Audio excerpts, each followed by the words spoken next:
Okay, so I'm here and you see by my glasses, I'm more serious today. Oh boy, I've got a lot to talk about and I don't have any real introduction for it. I didn't plan this. I don't know, been kind of going off the deep end this week. It's not been good. Okay, if you know who I am, I'm Suzanne Titcomar. I used to write for Patheos, a column called No Longer Quivering that involved the quiverful evangelical movement. I also wrote about all aspects of fundamentalism, different things like that. Um, these are just my opinions. Just not got a lot of sucky opinions today. Hey Danielle, hey Christine, do the YouTubey things if you would. Like, subscribe, click the bell notification. Don't bully anybody. Don't even be rude in the comments because I'm just not having it today. Quick break and still catch the replay. Great. Have a great day still. Thank you, Grace. Hey Prairie. Oh my word. This has been the last, hey Kentucky, been the last couple of days have just been a steaming pile of you know what. I haven't even hardly been online. I've gone to Twitter a couple times a day, but not for long stretches. I even talked about completely leaving the internet altogether. I've just been, what do you do with lying liars that lie? Then you know they're lying. You know they're lying on your social media and you're just over it. You just want to knock somebody upside the head for being a jackass. I'm kind of having that going on right now. Monday, we gave a guy a ride to Liberia. I don't much like. He's a guy that was a friend of my husband's until he hosed us over on our car deal. And it was the most awkward ride there ever was. He inserted himself when my husband's friend fell and broke her hip, as well as inserted himself when our car broke down. So we gave him a ride to Liberia on Monday because he had a doctor's appointment that he could not miss. And I had said that it was going to be gas, grass, ass. Nobody rides for free. I was going to tell him he needed to pay something towards gas because I sure don't want that ass. And he didn't pay a dime. He didn't try to pay a dime. It was all bad. He would not look at me. He would not speak. All because I chewed him out because he was spending our money on the lady who fell and broke her hip.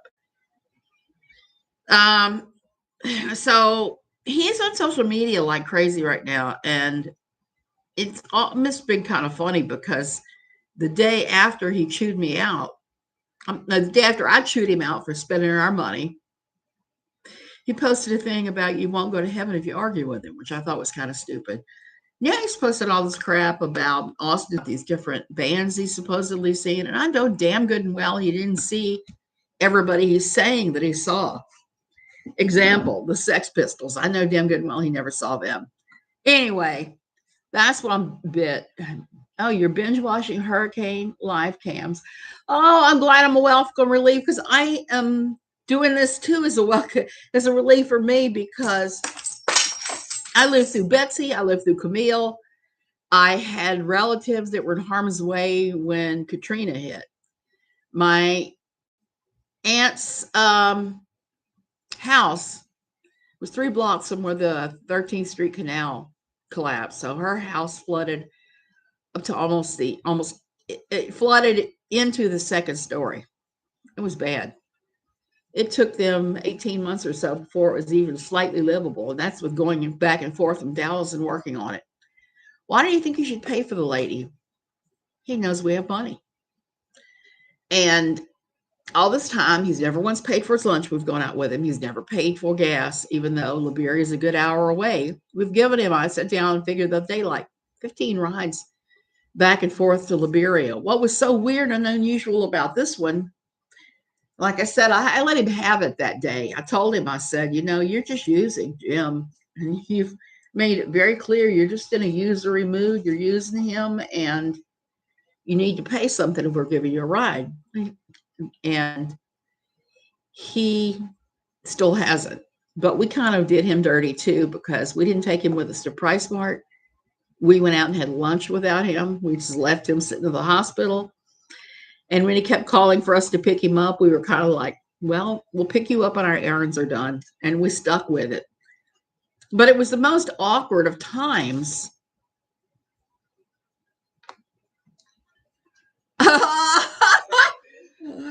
Nobody. I love you. I'm using this as excuses to sit down and do nothing. My asthma is real, real bad right now. And it started because of this trip, because I walked into the Do It Center and somebody had 6 little tiny dogs that were super fuzzy on a leash, and I immediately started wheezing. So I can't do anything. I spent the day in the bed yesterday. It was crazy.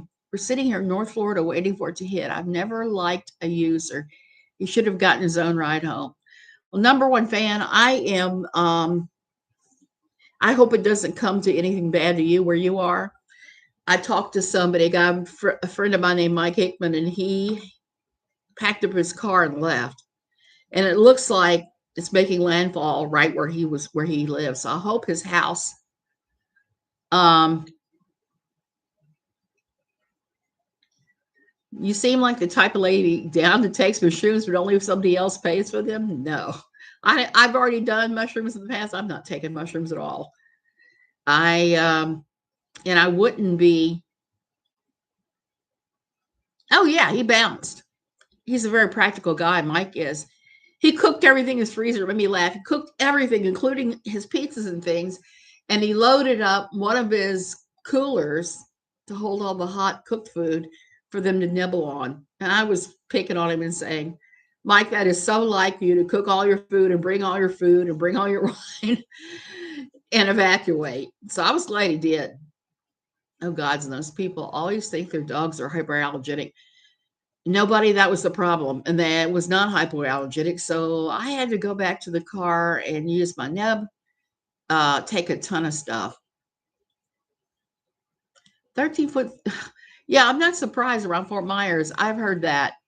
Just punch your problem child. That's maybe the best thing I can say. I would like to. I would like to. He has just been such a pain in the ass. But here was the clinker for me, the whole thing.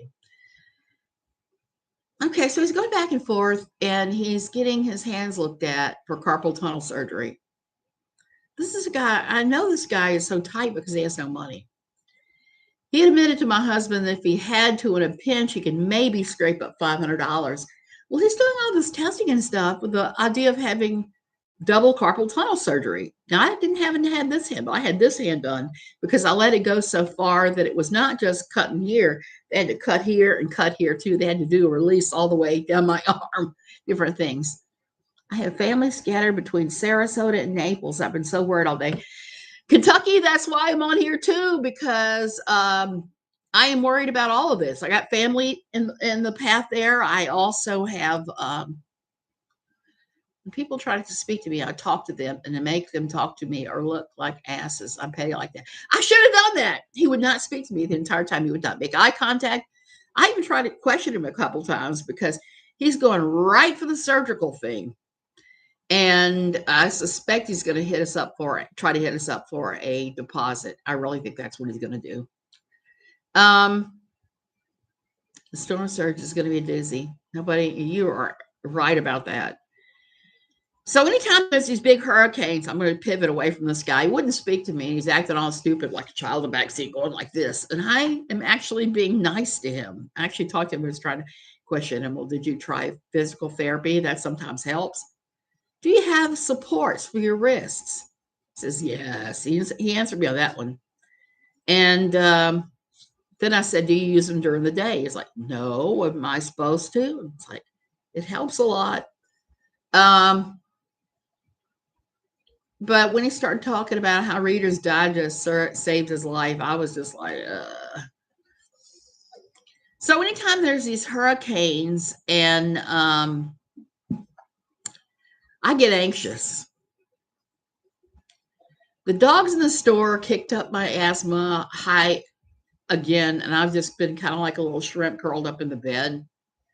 That's when I'm not raging and screaming and crying. And you'll laugh at this. You guys will all laugh at this. I don't know if anybody's ever done this. My husband was just being a jackass. We were loading the car from PriceSmart. He was not being helpful.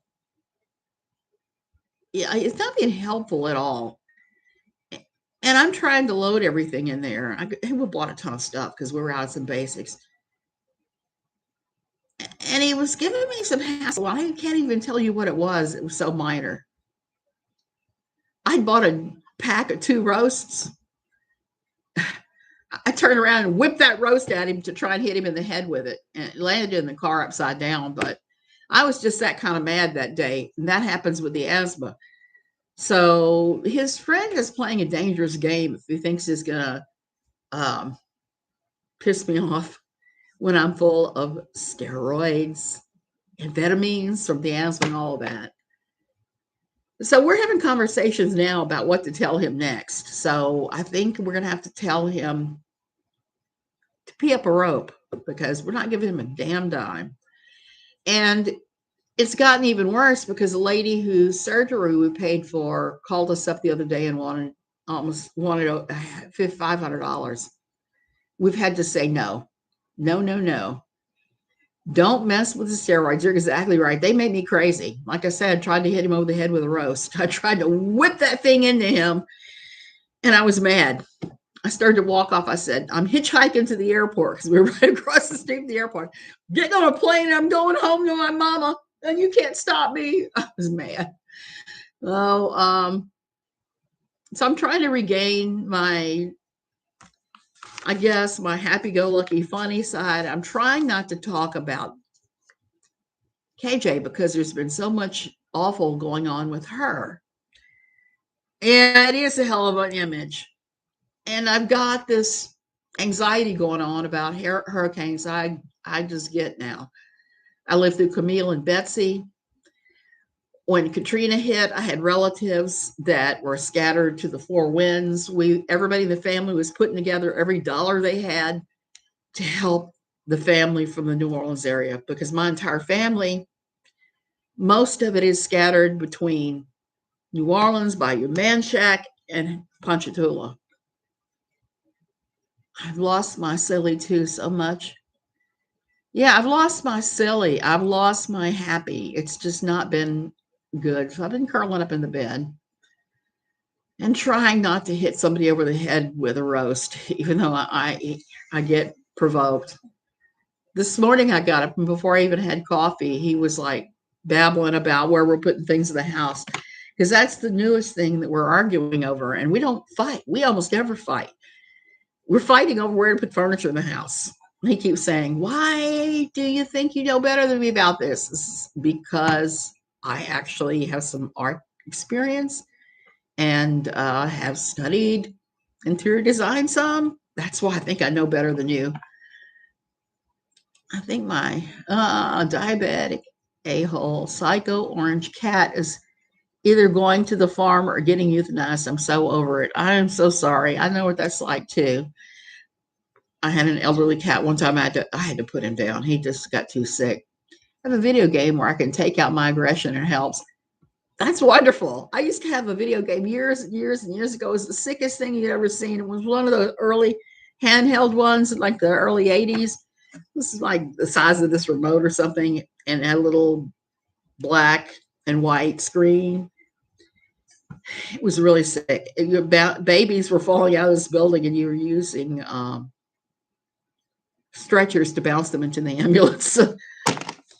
It was really strange. It was one of the strangest ones I've ever played, but that used to be my go-to. The problem with the asthma is when it starts hitting the brain, I lose the ability to play the games that I like to play that you have to think. I just lose the ability. If the cat is diabetic, please have him put down without a carefully balanced plan. It will die slowly. Yep. And that's true. I've known a bunch of people who have had diabetic cats. It's really hard to regulate their sugar right. Simba is acting Evan Farrell, trying to eat the toddler child's food, among other things. He's just a psycho. Oh, my goodness. That's crazy. And I've got that little psycho back there. That is Bakey Beans. He has moved in with us. We didn't invite him in. That's exactly what's happening. And he's yeah. He is. Poor cat. It messes with your brain. It just does. So that's what's going on with me. That's why I haven't been online yesterday, and I'm not going to be online much today. I'm getting ready to go in my sewing room and sew because I have to just take a mental holiday. My husband is up teaching right now, and he had to go in much earlier than normal because listen to this crap. One of the other teachers, someone that he teaches with, a lady who is from Germany, a man broke into her apartment. I don't know if it was a boyfriend or what it was, but he broke in and he beat her to a pulp. And I mean breaking teeth off and stuff. And she's in the Kaha hospital. I'm kind of curious to see how that's going to go. And not doing well. So the owner of the school is there with her right now, and Jim is doing all the teaching. Other things that what did she do this time? She did a lot of different stuff. I know. I know. So this girl got the crap beat out of her. So my husband's having to shoulder all of the classes, and I'm actually kind of glad because he's not here arguing with me about where to put the furniture in the living room. We're having major knockdown dragouts over where to put a bookcase. I mean, it's gotten to that, and there's screaming, there's yelling first thing in the morning, and that's not what we do at all. The person you're talking about, Java Man, is posting all this crap about how possessions suck and all this, and it doesn't matter if you have a Bentley or not. I think she's doing this because my understanding is somebody with 7M actually got a Bentley this week and has been posting about it on they've been posting about it on Instagram. I don't know, I don't follow anybody at 7M, but that's the word on the street. So I kind of laughed a little bit and said, so now she's saying that possessions aren't the end all and be all. No, they're not. But let me tell you, it's a lot more fun to watch TV on a widescreen than it is on a little tiny one. So the thing she's not getting is the possessions can actually make your life a lot smoother, but they can also bind you. Yeah. So she's saying that. She's still talking about the Duggars. So there's that. She rejoiced over John David losing his election to be constable, I guess it is. And she's trying to claim that while he was constable, he was able to get insider information about Josh's legal problems from the investigators. And I hope that's not true because that would be criminal. And I hate that she was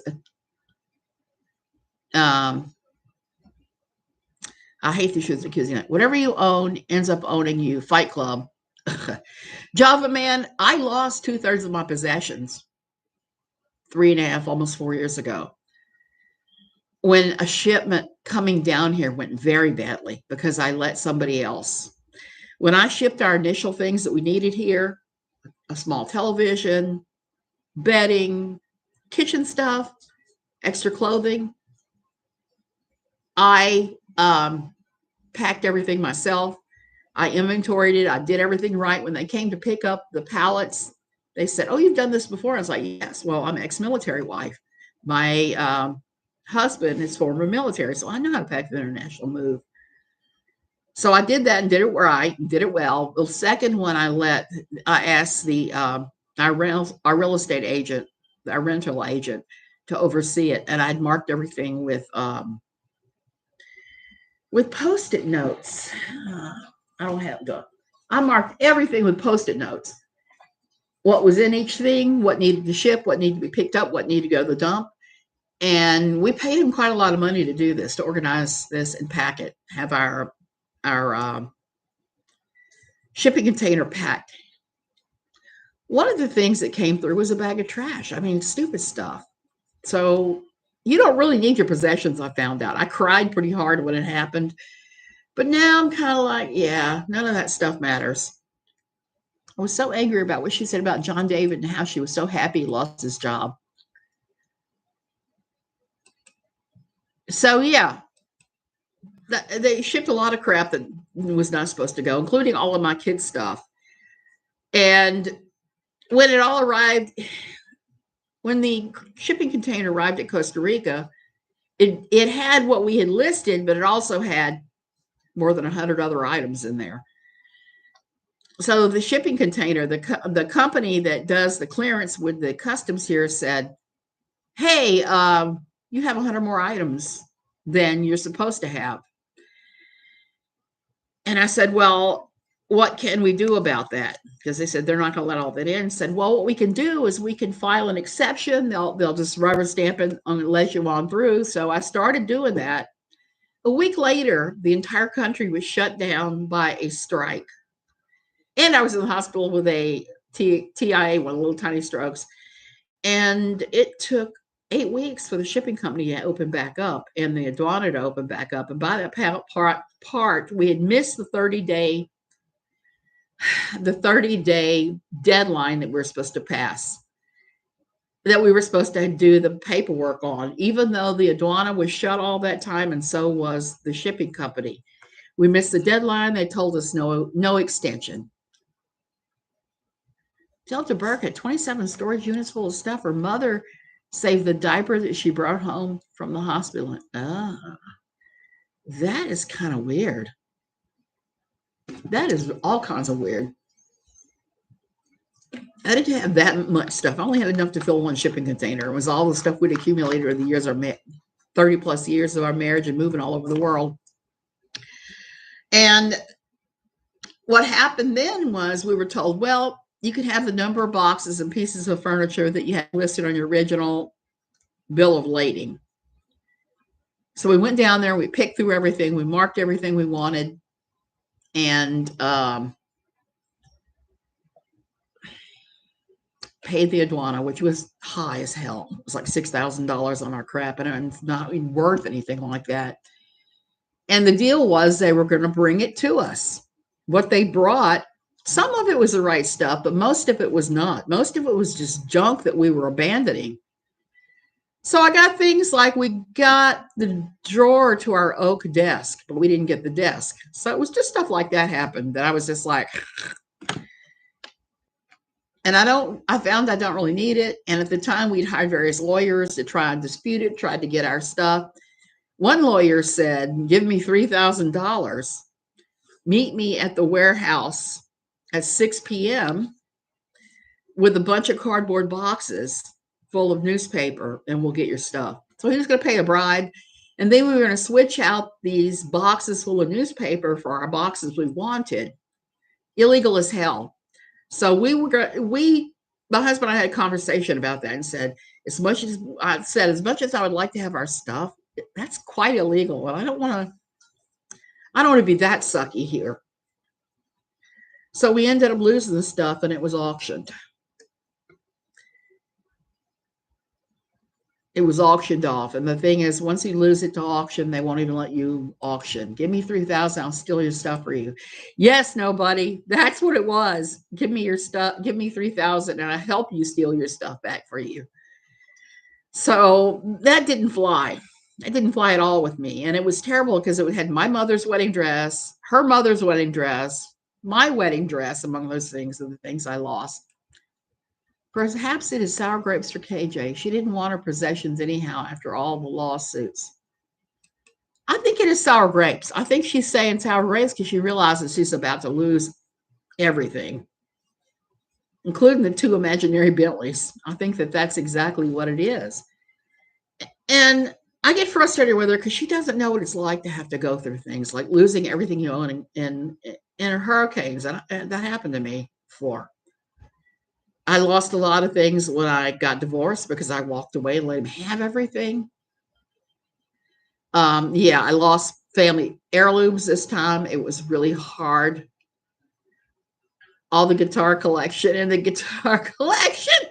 Oh my goodness. I don't know. I don't know. If in Minnesota is like a community property state where if somebody sues you and you and your husband own things together, they can seize them. Because if that's the case, they're screwed. If not, It'd be worth your while to maybe transfer things into another name or put them in a corporation's name, start a third corporation, a second one, and move the possession of everything into the corporation. She should have done that eons ago. We did that here with our things. Our house is owned by a corporation. Our new car is owned by our corporation. Everything we own here is owned by our corporation. And Costa Rica says I'm worth $75 and my husband's worth $75. Should probably keep the box of wine subscription. Do they even have such a thing as box wine subscriptions? Why drink boxed wines when you can drink bottled? I mean, I don't get that. I've never been a boxed wine fan. I know there are a lot of people that like it. But after one time I got a very high dollar bottle of wine as a present and I drank it and didn't have a hangover. It's like, okay, now I see why people like high dollar wines because they have a lot less impurities and crap in them. So the other thing that I've been looking at is since I've been laying in the bed, I've been researching very thoroughly some new information I got about mast cell. I think that box wine is cheaper. I know it is. I've seen that it's cheaper. But I have never been the kind of person to drink enough wine to make box wine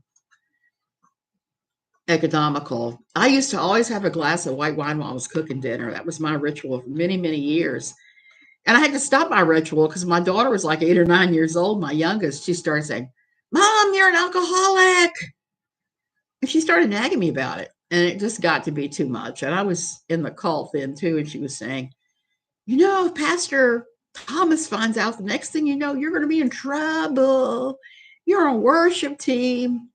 And she obviously didn't hear that see that the time we had the pastor over for dinner, he drank wine. But when the nagging gets too much, I just quit doing it. So there's a lot going on right now with her, with not my daughter, but with dear Catherine, because of all of this. She's starting to act like not having possessions is a preferable thing. I think possessions are possessions. They neither own you nor you own them. They just are. They are. They don't. Now, some people get too attached to their possessions, but I think most people have a pretty balanced approach to them. I don't see that many that don't. Some people, though, I love to read Reddit's Am I the A-hole or Am I the Devil? And yesterday there was a doozy of one about a bridezilla. And it didn't so much have to do with possessions, but it had to do with how things looked. She wanted her guests to all dress in certain colors. No one was allowed to have a lot of jewelry on. Nobody was allowed to outshine her. You were only allowed dark colors, plain clothes, and no jewelry. And the wait staff, one of them had on diamond earrings and an engagement ring and a very busty chest. And this woman tried to have the police come and have this poor wait staff person removed. So when I see those things, I think about dear Catherine because she seems to want to control everything. And when you have those kind of control issues going on, and let me tell you something. Hey, T. King, I have gotten to 62 years old, and I am learning that we're not in control of much. And I think the thing my husband and I are fighting over is control over the house because he doesn't see things like I do. I told him, I want to repaint the kitchen and the living room. He is opposed to that. It's that rust-colored orange in there that I don't like. I have a few items that would break my heart to lose because they are all I have left of the people I love. Nobody, I hear you on that because that was the hardest thing. I lost my great-grandfather's notebook from 1905 where he has all his sermon notes in it. He was a Methodist circuit rider in the late 1800s, early 1900s in South Louisiana among the bayous. So that hurt. Just things like that. The baby clothes that my grandmother had crocheted, things like that. Those are the things that are hard to lose. And when people have catastrophes in their lives, like hurricanes or fires, or just simply even silly things like divorce, it can be really, that to me is the worst.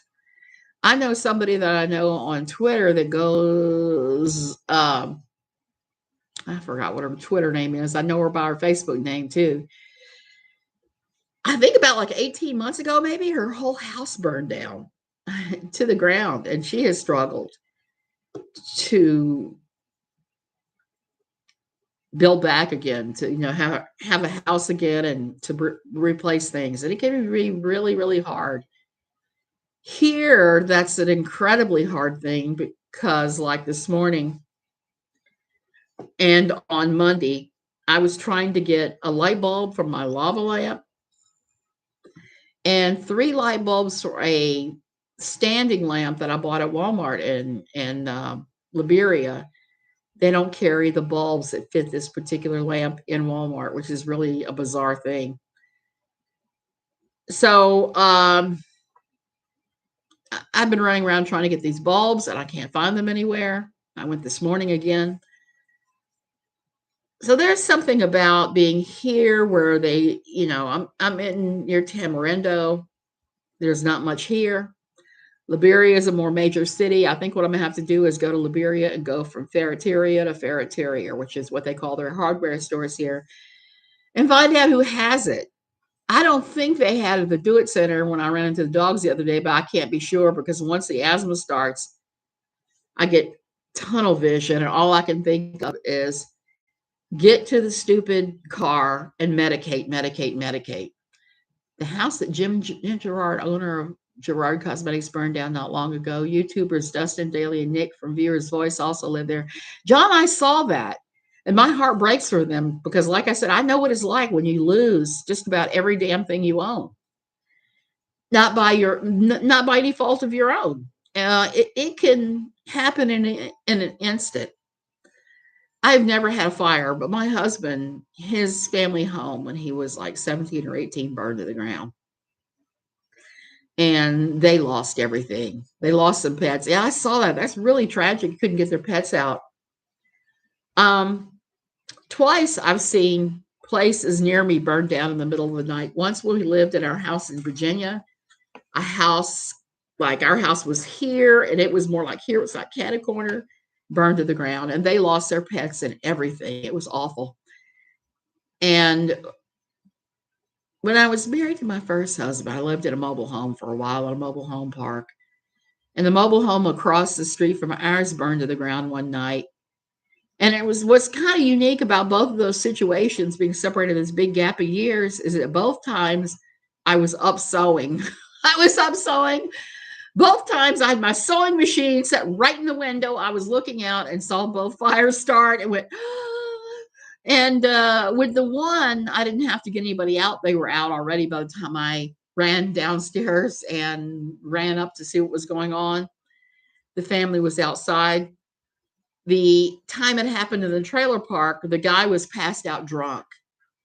And I went around with a brick and knocked out the window in his bedroom and started shouting at him. And he finally got up and he got out of there. But his Doberman's burned to death.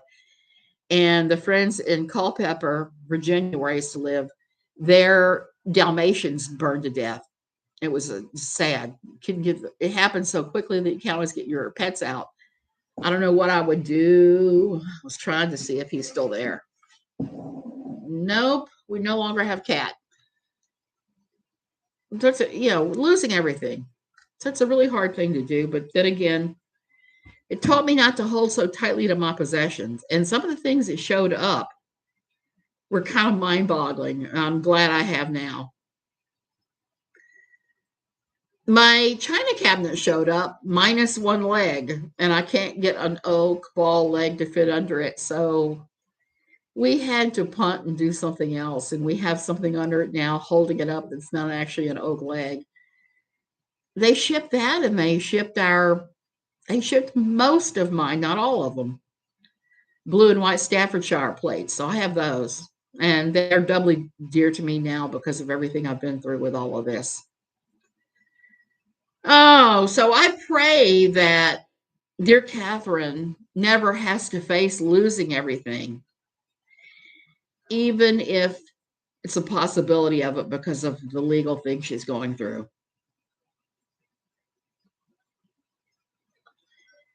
I was thinking I wanted to go see all the trials. Now I think I would be just as happy to watch via the internet.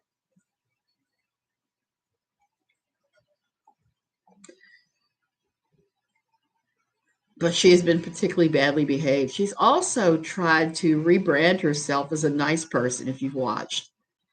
She's interesting in that she will reinvent herself every now and then, like some kind of cut rate Madonna. Some kind of cut rate Nirvana on Madonna. So is anybody going to watch the Weird Al movie, or is it just me that is obsessed with that who's going to watch it? I know they suck. That's another reason because Java Man, I don't want to meet her. I want to lay my eyes on what's going on and hear every word myself to formulate my own opinion. But I have no desire to lay eyes on her ever, as far as to meet her or anything like that. And I suspect she'll try to get a restraining order so that I won't show up. I have a feeling. And if she does, I'll just hire a lawyer and fight it. Because she's going to have a hard time showing that I actually am a threat to her. So it's been interesting too, because we've had more and more crap going on in the anti-KJ community too. And people fighting and saying all kinds of stuff. I'm not going to explain who, but I had a big road to Damascus experience with this whole thing where somebody that I thought, now I'm not threatening Java Man, I'm not even threatening her. Somebody I thought very highly of has proven that they're not very nice. And I feel real embarrassed that I was such a huge supporter of them. Now I won't be anymore. I wouldn't put it past her to get ROs for every YouTuber that's even mentioned her name. See, I think that that's what she's going to do when the court gets clear. I am so sick of watching that group fight. Me too, Kentucky. I'm ill with it. I know. Cornell, are you threatening me? I hate to say it. I love Beavis and Butthead. My husband and I were, when we were arguing earlier, I told him, I said, you sound like Butthead, because he makes these asinine juvenile jokes like, hey, you said head, or what was it? The actor who played in Kumar and Go to White Castle, the actor that plays Kumar, I can't even think of his name right now. He Cal Penn, he did a interview with Dr. Mike on YouTube, and I was watching it earlier. And my husband kept interrupting and making jokes about different things. Cal Penn, why is he named after bovine netting? I was like, that's not what he said. And it's like, well, pin, like the pin, you're right. So he just kept on with the dumb jokes. And I told him it's not funny. It's just pretty stupid. And I told him, I said, you're like a less amusing butthead. Um, and he was kind of offended, but it's true. Those stupid jokes are just, like I said, if I'm ever going to get annoyed with somebody, it's going to be now. I've got all this asthma going on and I have all this adrenaline and steroids in me. That's going to be the moment where someone's going to get bitch slapped or worse. Yeah. So I don't know. Yeah. We're still discussing. I'm going to call it discussing rather than arguing. And there's more like arguing about about extending the bathroom and putting in a tub and putting in a sunroom. I want a sunroom badly. And he is very opposed to it. I don't know how this is going to shake out. I think I'm just going to tell him we're going to take part of the covered porch and put glass in it, and it's going to be my sunroom. But it's so funny that he would do that, that he keeps, and I keep telling him, it's like middle school. You're still in middle school, aren't you? Tell him the cats want a sunroom too. Java man, I'm about to do that. As it is, I'm getting a slight kitchen remodel now. I'm getting a custom made um, kitchen island, and it will not have our my countertops here are all marble. Okay, they're white marble. And let me tell you something. If you ever have money enough to do it, do not get white marble. They were in place when we bought the house, so I did not pick those things out. They're stained. There are a couple places they're stained, and I have to rearrange crap to make sure that the stain parts are the few little stain parts are covered. And I've done everything. I've watched every YouTube video on how to take stains out of marble, and nothing works. No, nobody. He thinks he has an opinion on all this crap. He thinks that that's the bad thing about retirement. Here's the thing about retirement: no one will tell you. And I only know this because we did a retirement seminar about 3 or 4 months before he retired. If you're like me and you're used to doing everything to suit yourself, you're used to hanging your paintings where you want, you're used to moving the furniture around, you're used to doing it all. And somebody else suddenly has a lot of time, free time, and they're telling you, oh, no, I don't like you putting the furniture there. And you're, up yours, I'm putting that there. That's how I'll do it. Why do you think you get to have an opinion? You never had an opinion all those years in the various places you've lived. You've never even exhibited an opinion. And now you're an interior decorator. We have had some big discussions around that stuff. And I keep telling him, you never showed any interest in that in 30 plus years. So now you have an opinion? Imagine marble driveways. I think some people in Saudi Arabia have that. I cannot imagine that, Java man. Marble is a pain in the ass. I'm just going to tell you right now. It stains. It's hard to, and even if you seal it, we've had it sealed a couple of times. I just remodeled my kitchen, top to bottom. You chose white marble? If you take care of it, you put it in. Okay, you put it in, you keep it clean. That's one thing. Buy a house that already has white marble. It has stains on it, and it's not quite what I've chosen. Tell him if you wanted his opinion on the house, you give it to him. I may do that. When my husband retired, it was the same. I had my hobbies so I can spend time by myself. It's hard to be together 24/7. Exactly, Christy. And that's why I have a studio now. Did he get a Spanish language degree? That gives you the ability to do everything. No, he did not. He has had 4 or 5 semesters of Spanish at the university level, but he does not have a Spanish degree. He does, however, have an MBA, which means that he thinks he knows it all about everything. And example, I'm telling tales today, and I do love him. I love him scads, but sometimes in the retirement, it can be a little difficult because one of the things is, like I said, I'm used to doing all this by myself. I'm used to doing repairs by myself. I'm used to hiring the contractors. I'm used to doing all that myself and just saying later, hey, we're getting plumber's coming in and he's going to do X, Y, and Z. And he was saying, fine. Big marble mine in the ear here. Oh, wow. Oh, you can use chunks at the base of a chicken house. That'd be interesting. The problem with marbles, it stains unless you have it really well sealed or you're really well taking care of it. And ours is stained because of the previous owners of the house. And I told him, I said, I think I'm going to want either granite or something else entirely. So we're having the island built with granite, which is going to be different, and it won't match what we've got, but we're just going to get granite later anyway. So I might as well get the dark granite I want on the island. And I told him the island will make the kitchen a lot more usable because the kitchen is this huge square and you've got all this wasted space in the center. And I'm flabbergasted. I would have liked a kitchen table there, but he was like, no. My husband has his PhD in computer science. He's brilliant, but has no common sense. Christine, preach it. My husband is an MBA. He has no common sense whatsoever on a lot of things. I'm getting ready to tell a bad story on him that happened this week, and I was ranting at him about it this morning. He has this bookshelf that he made by himself back, late 80s, early 90s at the Army woodworking room. He made this set of bookshelves, and they're nice enough, but he made them out of plywood.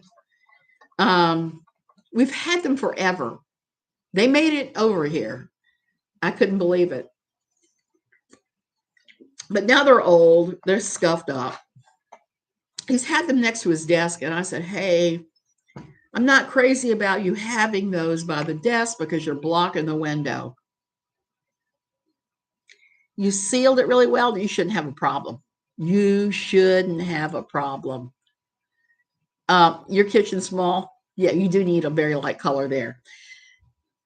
So this all scuffed up bookshelves. He started taking all the books out to move the bookshelves, and I gave him a couple choices. Said go here, here, here, and he was like here, here, here, and then today he said, "Oh no, I'm just going to put it back where it was. I don't think it'll work there." And I kind of went nuts.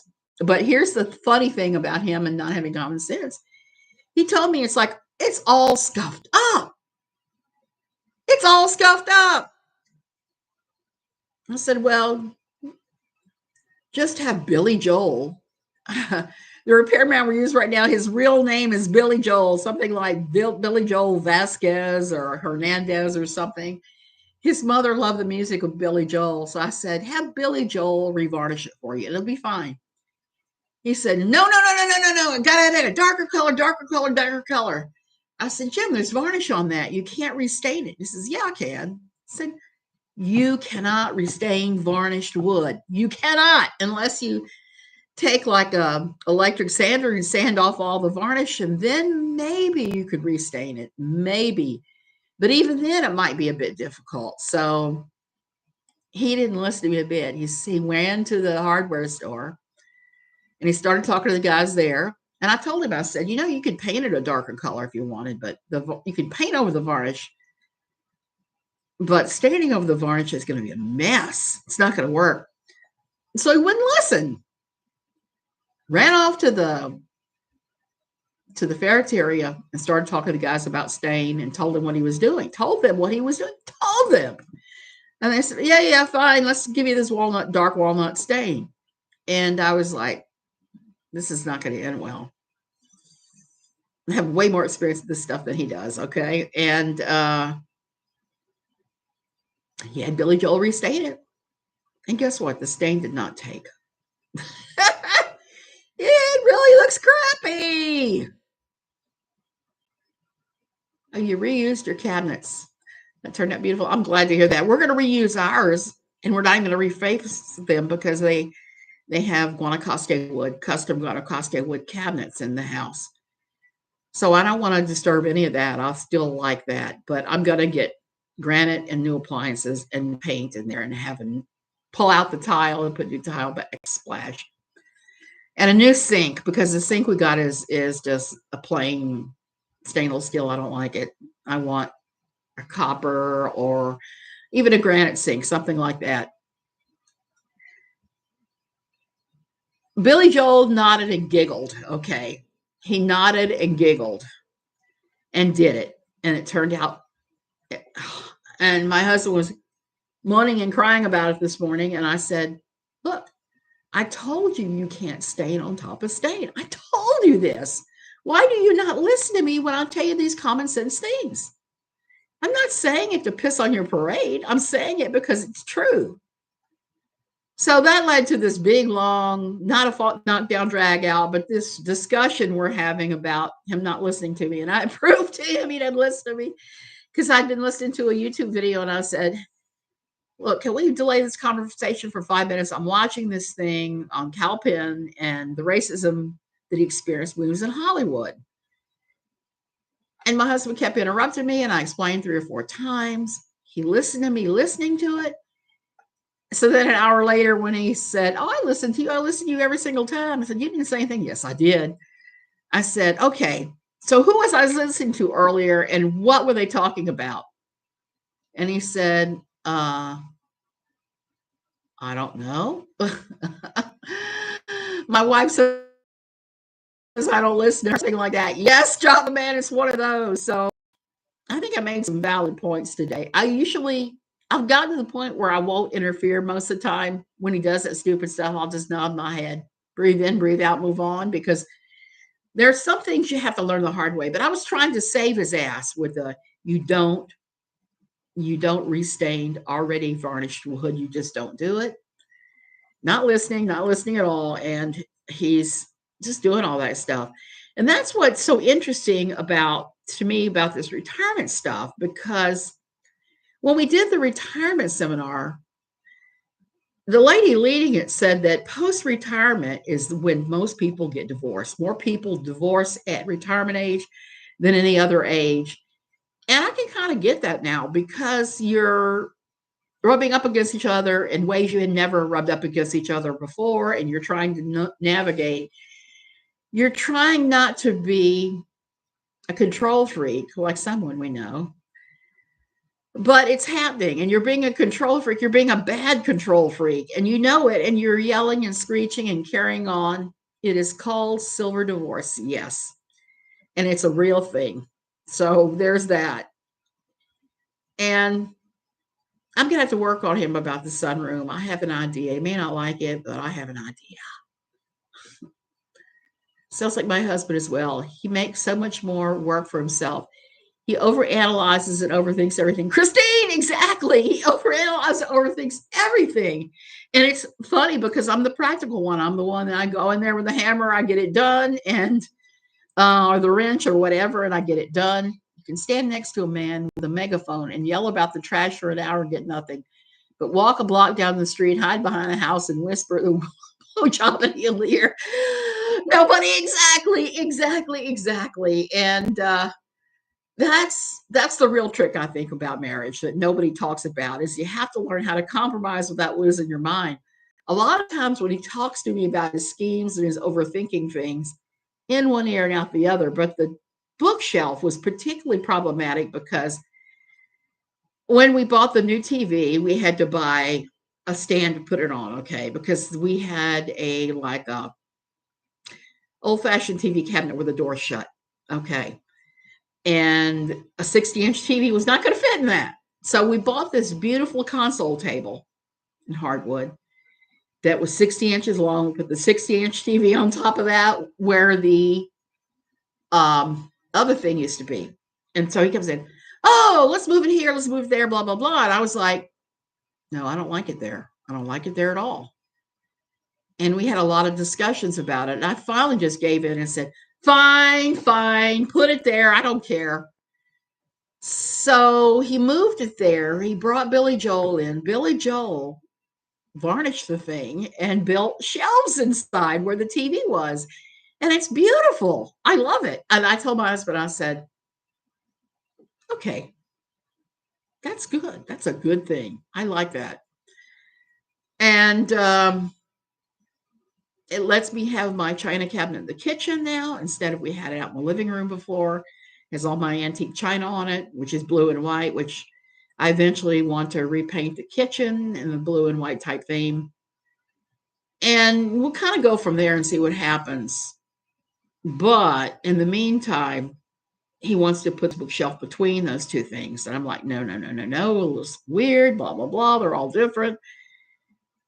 So every day he wakes me up with, I had a brainstorm. And I'm like, what now? Because it's always something stupid. We're going to put it between those two cabinets. Like, no, we are not. So we had a long conversation together today, and we came up with an alternate spot that we can agree on, which is going to be in the hallway between the bedrooms that we never use, the bedrooms we keep for guests. We're going to put the bookshelf there. He's going to put his books there. He'll be happy. I'll be happy. Hooray. And it's just the other stuff now. And my kitchen island isn't coming in until the 9th. So I'm going to have to wait until next month. So that's the compromise and the problems with being married. Sounds like he needs a guitar business. Java Man, maybe he does, except he would cut his own finger off if he had to do it like that. Yeah, he needs something more than teaching, because the teaching is not keeping him busy enough. So I'm going to have to give this some thought and have him come up with some kind of thing, because he doesn't know interior design, and I'm not great at interior design myself, but I know what I like. And I know that to put too much furniture in that room is just going to make it look crowded, make it look crazy crowded. And he's lusting over my nightstand in my studio. I have a little nightstand. He wants it, and I was like, no, that would look stupid next to your desk. It's the wrong shade. So every day we're having these discussions. The living room is complete chaos. I can't go in there and enjoy the TV because I'm confronted with the chaos, and I'm like, piles of books, piles of this, piles of that. So what I'm going to do is go into my studio and turn out a quilt, a multicolored quilt, big enough to fit over the sofa, because my sofa cover is just getting all beat to hell and it's not very good quality fabric. And I'm going to ignore him. Socks, maybe I should teach him how to crochet. I tease him about that because some of my crochet hooks are from a company called The Crochet Guy. I've had to learn not to see socks. Fortunately for me, we don't wear socks here. It's just way too hot. Your feet would sweat. But I have tripped over t-shirts in the middle of the floor.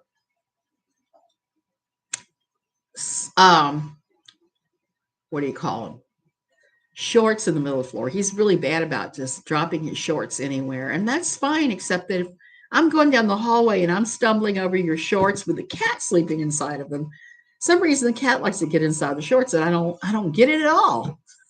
I don't get why men can't see they got to pick this stuff up and put it in the laundry basket. I don't get it at all. Nothing that nice. Mine was in the middle of the living room. I'm talking about the living room too. I'm talking about him leaving his shorts, just dropping them in the living room, drop them in the hallway with t-shirts, and I don't like it. My cats hunt my laundry and drag it around the house. Oh gosh, I had a cat that used to do that too. That is no fun at all. I'm doing laundry today because that's all I'm capable of today. I'm going to do laundry and fold. That's all I did yesterday too, was just fold the loads of laundry I hadn't folded and lay in the bed and research about mast cell. There were some things some of my friends were telling me about. I had to go in there and take a look. And I'm still struggling with my stomach, which I'm talking to my doctor. It's just mast cell run rampant. It is. So that's the deal. And I can't believe I talked about all the fights my husband and I are having lately. They're not actually fights or arguments. They're more like almost like debates, I'd say, because with him being like he is, I have to appeal to his intellectual side when I do these things. I have to say, I want to move here because X, Y, and Z. If I start crying and acting like a girl, he's not going to listen. I'm not going to hear it all. It's like, oh, you're just emotional.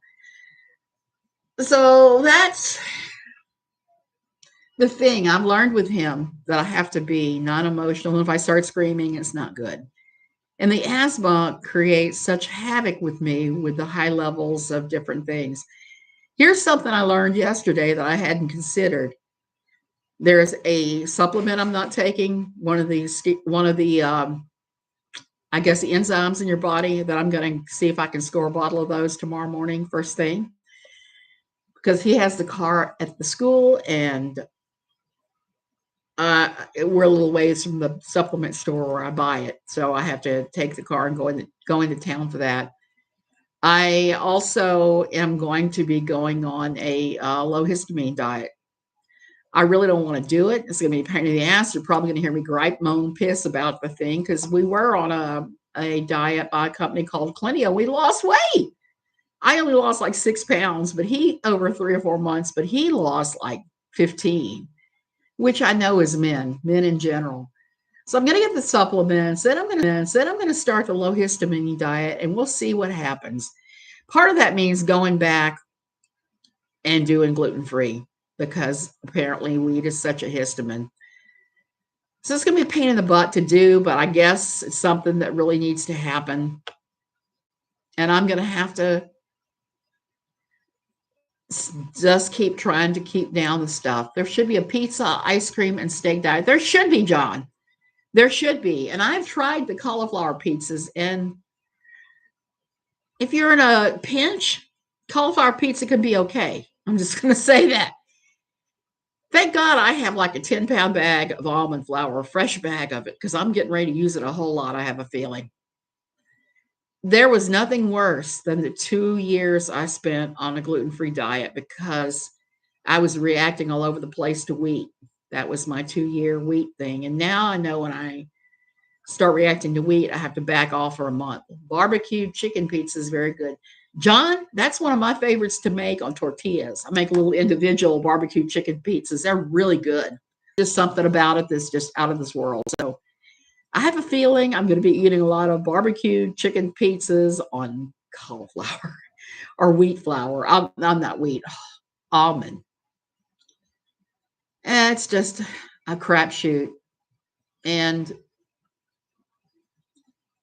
he keeps talking about me going back to the States to see the lone mast cell doctor, there's one that has seen my records I've talked to before.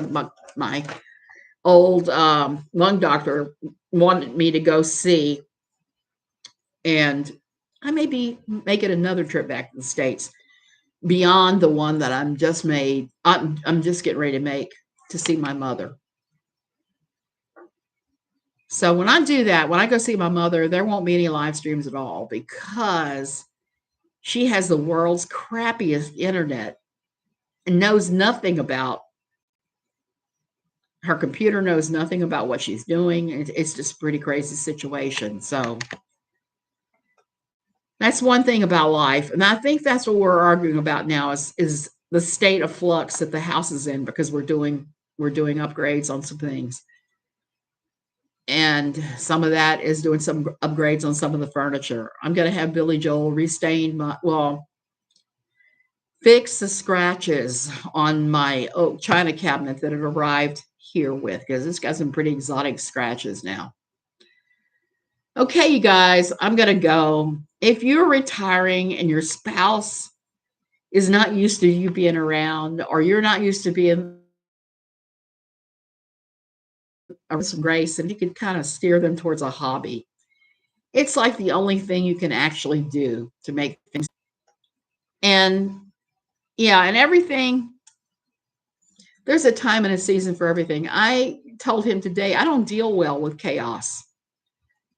There's something about having ADD that just does not allow me to deal with chaos. I like everything organized. I like to have a place for everything. I like to have organizational things for everything. I like to have plastic bins. I like that.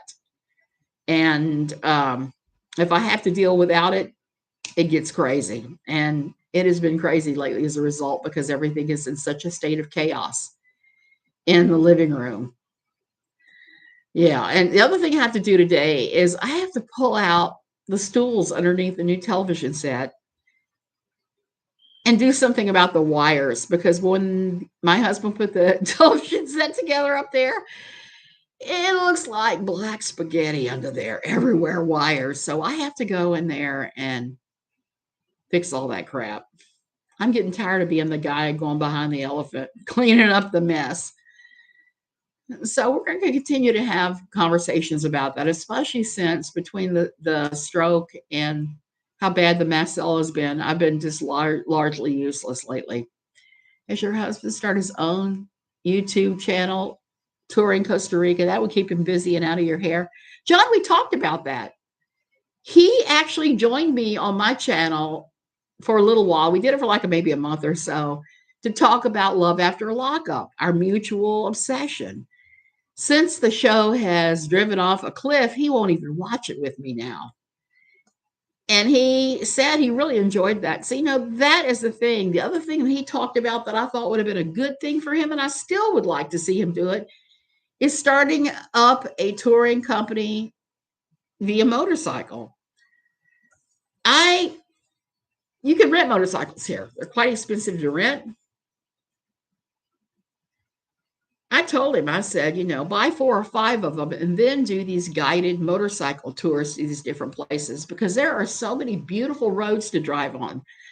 The road between here and Arenal is just gorgeous. You're winding around a mountain lake, this huge man-made lake that the electrical company here, the government-run electrical company, shoot everybody out of the villages and made this huge man-made lake. It's beautiful. He's talked about doing this, and I told him, I said, I think it would fly because there are a lot of people who come here on vacation that want to come for a unique experience.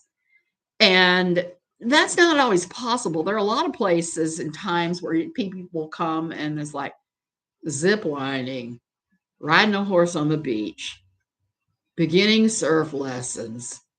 And that's your standard experience, okay? If you're coming here, if you're going to the Caribbean, you can also go to the sloth sanctuary, which you can't here. But I've been after him. I think he keeps talking about wanting to do it, and I think it would be excellent. Excelente. The only problem is if we start an active business here, we have to have a TICO working for us. That's the law. So I'm not entirely sure what that would look like. I'm trying to gently nudge him towards reorganizing and doing the food pantry here because the food pantry has closed. And the lady who we paid for her surgery, she runs the food pantry. She runs that. And when I stuck my head in there, when we were at her house the other day, she had 100 pounds of rice and that was it. So there needs to be fundraising going on, active fundraising. There needs to be hours that people can come to this and get food. There's some things that need to happen, and I think he would be excellent at that. Put his business expertise to use doing the food bank. But he doesn't seem to be interested in that. So, yeah, maybe I will suggest a YouTube channel. Somewhere around here, I have a GoPro, and I've got the thing that will bolt onto his motorcycle helmet, send him out for the day to Nosara or wherever, Samra, over to Arnall. Maybe I could even get him to look at some stuff I've wanted to look at. One of the fruitcake companies, I think it's Claxton, maybe not, has a pineapple plantation not too far from Arnall. I've been dying to go there. They have guided tours. So that might actually work, John. That's a really good suggestion. Okay, I'm going to go ahead and go. And needs a style opening for it. It does. Oh my God, Java Man, I thought about doing that. I thought about doing a parody of hers. Always tropical instead of always topical. And, something for each one of those little words. And then at the end say, I don't have a crystal. I don't have a crystal ball. And do that. I really thought about doing that. But I thought she would consider that to be an attack. So I'm not going to do it. Okay, have a great day. Try not to sweat things that come up in your marriage. Don't go nuclear like I did and toss a pot roast at somebody. That was pretty asinine. Love you guys.